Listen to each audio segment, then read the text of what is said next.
नमस्कार बच्चों, मैं प्रोफेसर अंतिमा पांडे। आज हम कक्षा 7वीं की 6वीं पाठ पृथ्वी से अग्नि तक यह पाठ पढ़ेंगे। इसके लेखक डॉक्टर APJ अब्दुल कलाम जी हैं। आपका जन्म 15 अक्टूबर 1931 में रामेश्वरम, तमिलनाडु में हुआ था और आपकी मृत्यु 27 जुलाई 2015 में हुई थी। आपकी रचनाएं जो है अग्नि की उड़ान, छुआ आसमान आदि आपकी प्रमुख रचनाएं हैं। परिचय। डॉक्टर अब्दुल कलाम जी ने राष्ट्रपति पद को विभूषित किया है। अनमोल योगदान के लिए आपको भारत रत्न सम्मान प्राप्त हुआ है। कलाम जी की जो भी हमारे देश को जो भी योगदान प्राप्त हुआ है, हम उसे भुला नहीं सकते हैं। ये हमारे भूतपूर्व राष्ट्रपति थे जो कि अब हमारे बीच नहीं रहे हैं। इन्होंने अपने जीवन में बहुत कठिनाइयों का सामना किया। आपको मिसाइल मैन के भी नाम से जाना जाता है क्योंकि आपने बहुत सारी मिसाइलों पर एक्सपेरिमेंट किया। आपने बहुत सारी मिसाइलों की जांच परख की और बहुत सारे आपने रॉकेट भी बनाए। उसके अलावा आपने बहुत ही ज़्यादा हमारे देश को अपना योगदान दिया है। तो आइए हम पृथ्वी से अग्नि तक इस पाठ के बारे में अधिक जानकारी प्राप्त करते हैं। प्रस्तुत आत्मकथा, यह जो है इसकी विधा आत्मकथा है। तो इस अंश में लेखक ने यानी कलाम जी ने अग्नि के प्रक्षेपण में आने वाली कठिनाइयों, वैज्ञानिकों के अथक परिश्रम को बताया है। तो हम पृथ्वी से अग्नि तक इस पाठ के बारे में अधिक जानकारी प्राप्त करते हैं। बालासोर में अंतरिम परीक्षण का काम पूरा होने में अब भी कम से कम 1 साल की देर थी। हमने पृथ्वी के प्रक्षेपण के लिए श्रीहरिकोटा अंतरिक्ष केंद्र में विशेष सुविधाएं स्थापित की। इनमें से एक लॉन्च पैड, ब्लॉक हाउस, नियंत्रण उपकरण तथा चलित दूरमिति केंद्र शामिल थे।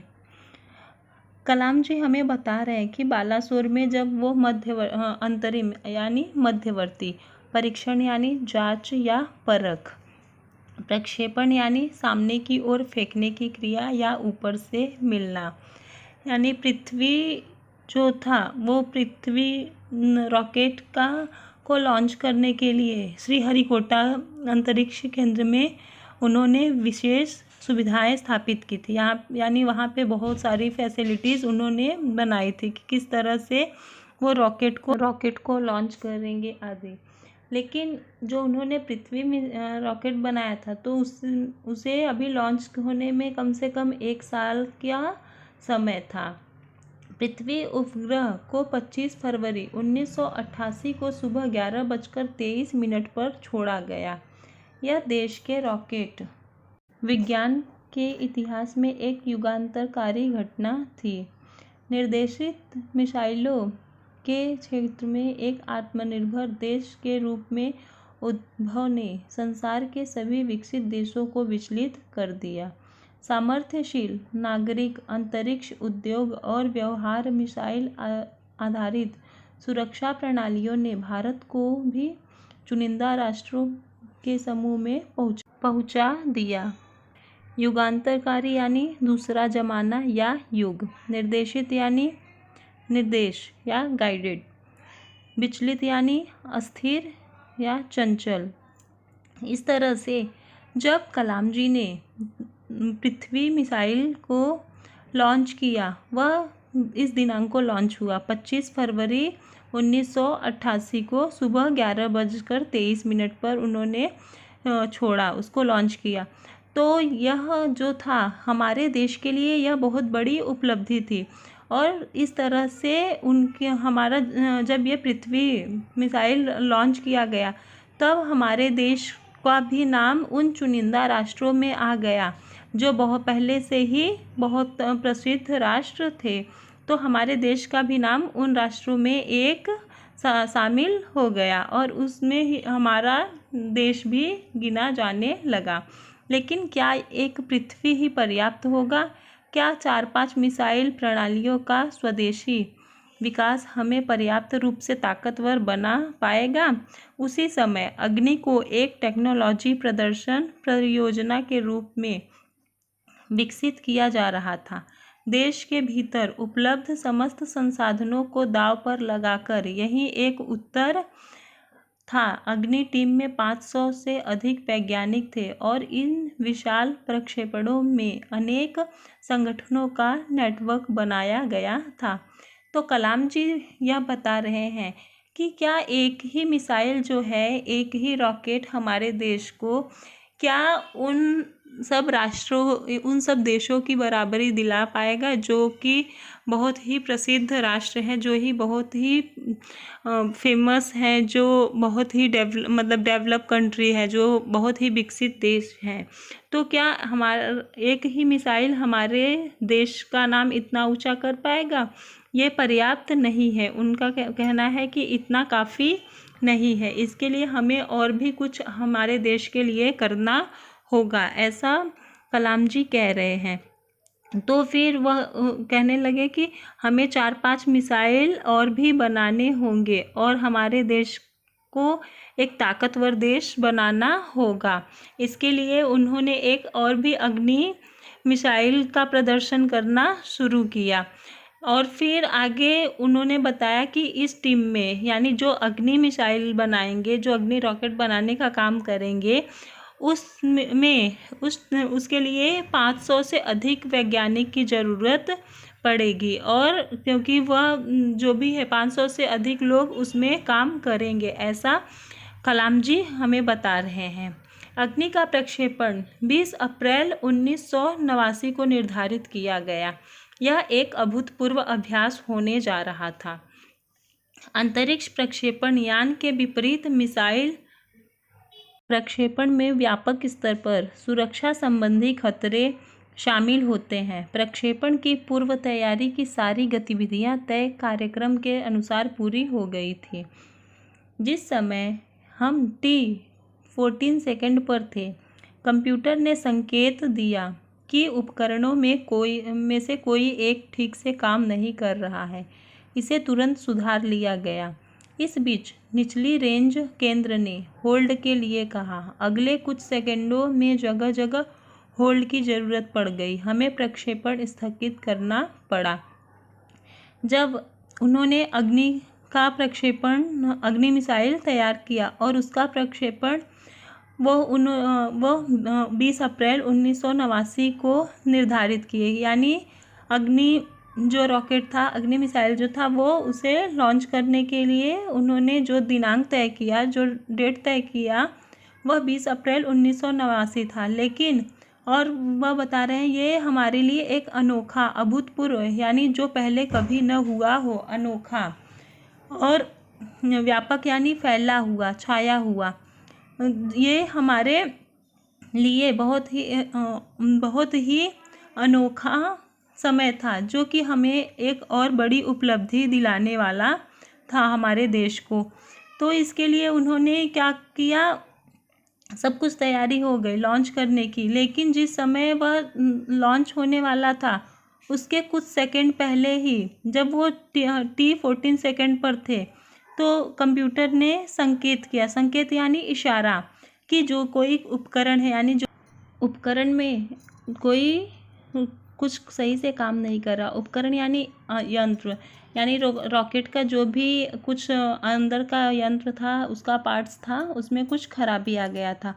तो उसे तो तुरंत ही सुधार लिया गया कुछ समय के बाद। लेकिन फिर से और भी जब फिर से लॉन्च करने की बारी आई, तो फिर तुरंत कुछ ना कुछ प्रॉब्लम उसमें आने लगा, कुछ ना कुछ परेशानी उसमें बताने लगा कंप्यूटर। इसके लिए उसे स्थगित करना पड़ा। स्थगित यानी रोकना पड़ा।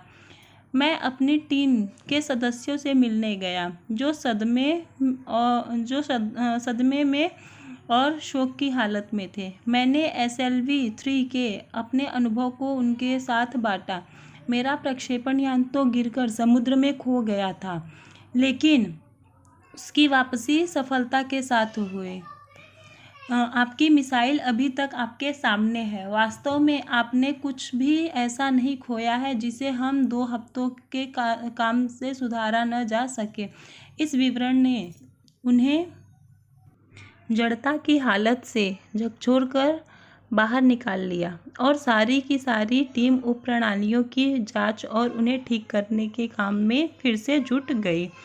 कलाम जी जब इस तरह से उनकी टीम जो थी, जो अग्नि मिसाइल का लॉन्च करने वाले थे और इस तरह से वो लॉन्च नहीं कर पाए, कुछ ना कुछ खराबी आने लगी अग्नि मिसाइल में, तो वो अंदर ही अंदर उनके जो भी टीम के लोग थे, जो भी वैज्ञानिक लोग थे, वो अंदर से ही अंदर टूट चुके थे। इसके लिए वो सब एकदम निराश और उदास हो गए थे। तो फिर कलाम जी जाते हैं और उनको अंदर उनको हौसला देते हैं कि और वो बताते हैं कि उन्होंने उनका जो भी एक्सपीरियंस था SLV-3 के, वो अपने एक्सपीरियंस को उनके साथ शेयर करते हैं, उनको बांटते हैं। वो तो कहते हैं, कलाम जी बताते हैं अपने टीम के लोगों से कि उनका जो भी रॉकेट था, उनका रॉकेट तो समुद्र में जाकर गिरकर खो गया था, लेकिन फिर भी उन्होंने हार नहीं मानी और फिर से उन्होंने कोशिश की और उन्हें सफलता मिल गई। और फिर वो अपने टीम के लोगों से कहते हैं कि आपका तो मिसाइल आपके पास है, आपने तो कुछ भी नहीं खोया है, अब बस थोड़ा हमें 1-2 हफ्ते की कोशिश करनी पड़ेगी और काम सुधर जाएगा। इस तरह से उनके जो भी टीम के लोग, जो भी सब उदास थे, जो भी सब निराश हो चुके थे, उनको वो फिर से हौसला देते हैं और वो सब एकदम फिर से काम करने में जुट जाते हैं। अगले 10 दिन तक दिन रात चले विस्तृत विश्लेषण के बाद हमारे वैज्ञानिकों ने मिसाइल को 1 मई 1989 को प्रक्षेपण के लिए तैयार कर लिया, लेकिन स्वचालित कंप्यूटर जांच अवधि के दौरान T10 सेकंड पर एक होल्ड का संकेत दिखाई पड़ा। प्रक्षेपण फिर एक बार स्थगित करना पड़ा। रॉकेट विज्ञान के क्षेत्र में इस तरह की चीज़ें बहुत आम है और अक्सर अन्य देशों में भी होती रहती है। कलाम जी फिर बता रहे हैं कि 10 दिन तक उन्होंने दिन रात कठिन परिश्रम किया, उनके वैज्ञानिकों ने, और फिर प्रक्षेपण जो भी मिसाइल था, ये अग्नि मिसाइल था, उसको फिर से सुधार कर लिया गया और फिर से उसको लॉन्च करने का दिनांक जो है मई 1989 को निर्धारित किया गया। 1 मई 1989 को निर्धारित किया गया, लेकिन फिर से स्वचालित कंप्यूटर, स्वचालित यानी जो स्वयं चलता हो, वह उस कंप्यूटर ने फिर से इशारा किया कि फिर से कुछ न कुछ तकनीकी खराबी है और फिर से उस प्रक्षेपण को रोकना पड़ा। ये वो कलाम जी बता रहे हैं कि ये मिसाइल जगत में, ये रॉकेट विज्ञान में के क्षेत्र में ये बहुत बड़ी बात नहीं है। हर एक देशों में ऐसा होता रहता है कि वो कुछ भी अगर लॉन्च करने जाते हैं तो कुछ ना कुछ परेशानियां आती रहती है, तो हमें परेशानियों का सामना करते हुए आगे बढ़ना चाहिए। इसके लिए वह निराश नहीं होते हैं। ऐसा अन्य देशों में भी होता रहता है, उसके बारे में बता रहे हैं।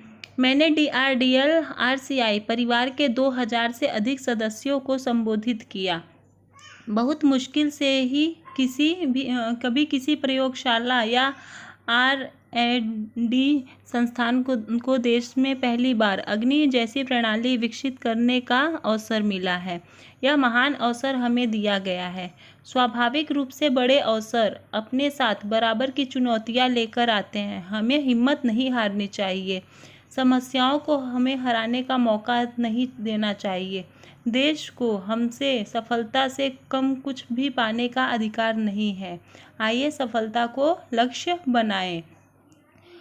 तो फिर क्या होता है, उन्होंने बहुत सारे DRDL RCI के जो भी ये सब टीम हैं, तो इन सब टीम के लोग मतलब 2000 से अधिक लोग थे, उनको उन्होंने संबोधित किया, यानी अपने भाषण के थ्रू अब उनको बताया कि हमें जो भी है इस तरह से छोटी छोटी कठिनाइयों से हमें हारना नहीं चाहिए और उसका हमें अपने भी रास्ते में रुकावट नहीं रखना चाहिए।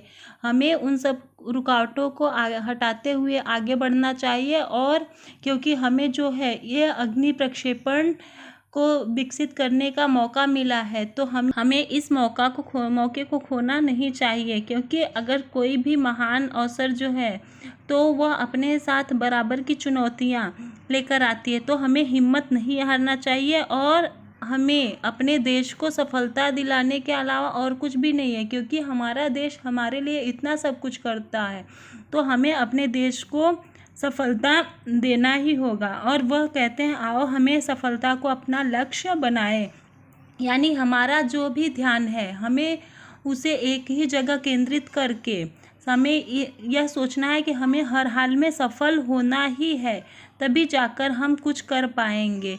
ऐसा कलाम जी अपने संबोधन में कहते हैं।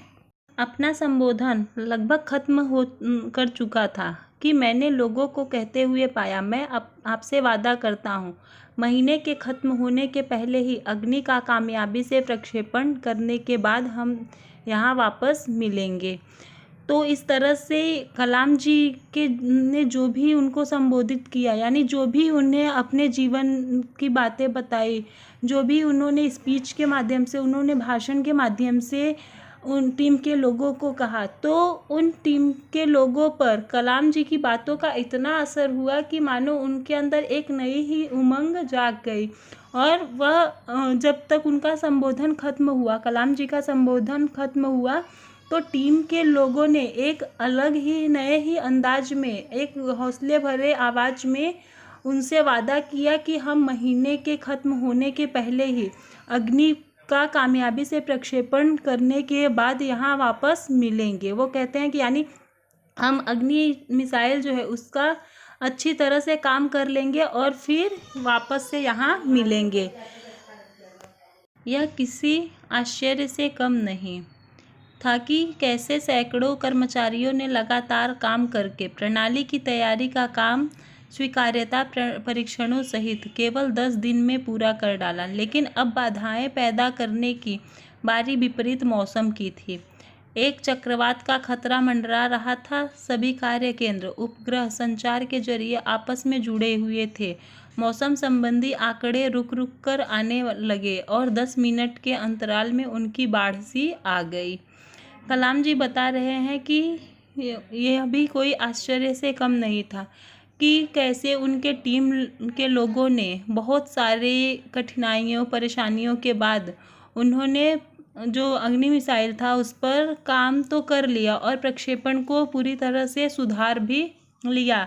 लेकिन जब फिर से उसको लॉन्च करने की बारी आई, तब मौसम विभाग ने खतरा बताना शुरू कर दिया, यानी मौसम जो था उसमें मौसम ने बाधाएं डालना शुरू कर दी। यानी जो भी था चक्रवात का खतरा, चक्रवात यानी बवंडर, साइक्लोन आने का डर था। और फिर और जो भी जानकारी थी मौसम से संबंधित वह बहुत रुक रुक कर आने लगी और कुछ ही समय में ऐसा लगा मानो जैसे ये बवंडर अंतराल में उनकी बाढ़ सी आ गई, यानी थोड़े ही समय में बहुत ही साइक्लोन तेजी से आ गया। अंततः प्रक्षेपण 22 मई 1989 के रोज निर्धारित किया गया। यह पूर्णिमा की रात थी। ज्वार के कारण लहरें किनारों से टकराकर और अधिक शोर मचा रही थी। क्या हम अग्नि के प्रक्षेपण में कल सफल होंगे, यह सवाल हमारे दिमागों में सबसे ऊपर था। लेकिन हम में से कोई भी उस सुंदर रात के जादू को खंडित करना नहीं चाहता था। एक लंबी खामोशी तोड़ते हुए आखिरकार रक्षा मंत्री महोदय ने मुझसे पूछा, कलाम, कल तुम अग्नि की कामयाबी का जश्न मनाने के लिए मुझसे क्या उपहार चाहोगे?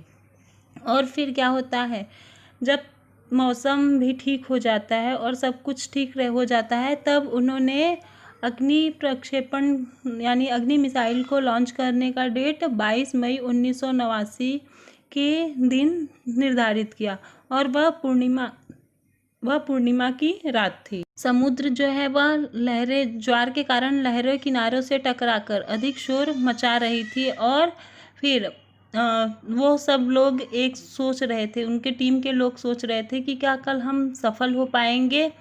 और यह सवाल सबके दिमाग में था, लेकिन कोई भी कुछ बोल नहीं रहा था, क्योंकि सब उस रात का आनंद ले रहे थे। और सब अपने ही मन में सोच रहे थे कि क्या होगा कल, जो कि होने वाला था, यानी अग्नि मिसाइल लॉन्च होने वाला था। तो वो उन सबके मन में यह चल रहा था कि क्या हम सफल हो पाएंगे। लेकिन तब फिर बाद में रक्षा मंत्री जो होते हैं वह सबकी खामोशी को तोड़ते हुए पूछते हैं कि क्या कलाम, अगर कल तुम अग्नि मिसाइल की कामयाबी के जश्न में क्या मुझसे क्या उपहार चाहोगे। यानी उनको, रक्षा मंत्री को, वो श्योर हो चुके थे कि कल हमारा मिसाइल जो है वह कामयाब हो जाएगा और वह हम उड़ान भरेगा, वह लॉन्च हो जाएगा। यह एक मामूली सा सवाल था, लेकिन मैं तत्काल इसका कोई भी जवाब नहीं सोच पाया। मैं क्या चाहता था, क्या था जो मेरे पास नहीं था, कौन सी चीज़ मुझे और खुशी दे सकती थी। और तब मुझे जवाब मिल गया, हमें RCI में लगाने के लिए 1 लाख पौधों की ज़रूरत है। मैंने कहा। अगले दिन सुबह 7:10 पर अग्नि मिसाइल प्रज्वलित हो उठी। यह एक परिपूर्ण प्रक्षेपण था। सभी उड़ान मानक पूरे हुए। यह एक दुस्वप्न भरी नींद के बाद एक खूबसूरत सुबह में जागने जैसा था। हम अनेक कार्य केंद्रों पर 5 साल की कड़ी मेहनत के बाद लॉन्च पैड पर आए थे। पिछले 5 हफ्तों में गड़बड़ियों की एक श्रृंखला की अग्नि परीक्षा से गुजरते रहे थे, लेकिन अंततः हमने यह करके दिखा दिया। कलाम जी यह सोचते हैं कि यह उनके लिए तो एक मामूली सवाल था कि जो रक्षा मंत्री ने उनसे किया था कि तुम अग्नि के उपलब्धि में हमसे क्या लोगे, लेकिन फिर भी वह उसका जवाब वो तुरंत नहीं दे पाते हैं और कहते हैं मैं आपको सोचकर बताऊंगा। फिर वो सोचते हैं कि उनके पास आखिर ऐसा क्या नहीं है जो उनको चाहिए और जो उनको बहुत खुशी दे सकता है। फिर वो कहते हैं उनको RCI में लगाने के लिए 1 लाख पौधों की ज़रूरत है, क्योंकि पौधों से वातावरण जो है वह शुद्ध होता है।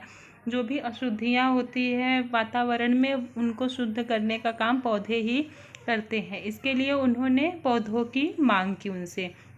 और फिर दूसरे दिन सुबह सब 7:10 में अग्नि मिसाइल को प्रज्वलित हो उठती है और सब खुशी हो जाते हैं, क्योंकि यह एक बहुत ही अथक प्रयत्न के बाद उनको यह उपलब्धि मिली थी।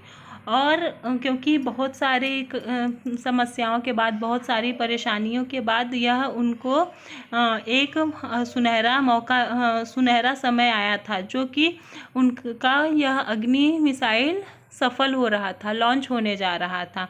और फिर देखते ही देखते कुछ ही समय में वो सोच रहे हैं कि उन्होंने यह सब करके दिखा दिया कि इतने सारे परेशानियों के बाद भी हमने सारी कठिनाइयों को हराते हुए हमने आखिर सफलता मिल गई।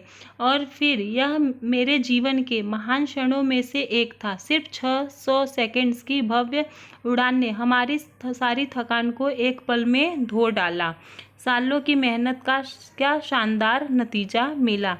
और थोड़े ही समय में, सिर्फ 600 सेकंड में, जो अग्नि मिसाइल था वह एक भव्य उड़ान ले लिया, यानी लॉन्च हो गया वह अग्नि मिसाइल।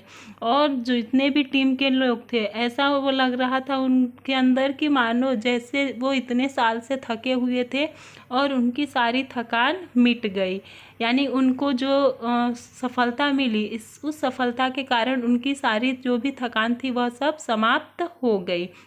ये सब कलाम जी अपनी आत्मकथा के माध्यम से इस पृथ्वी से अग्नि तक, इस पाठ के माध्यम से उन्होंने बताया कि क्या कैसे कैसे मिसाइल जगत में, यानी जो भी हम काम करते हैं उसमें कितना परेशानियां, कितनी कठिनाइयां आती है, लेकिन हमें कभी भी किसी भी परेशानियों से हारना नहीं चाहिए, बल्कि उसका सामना करना चाहिए। और तभी हमें सफलता मिलेगी।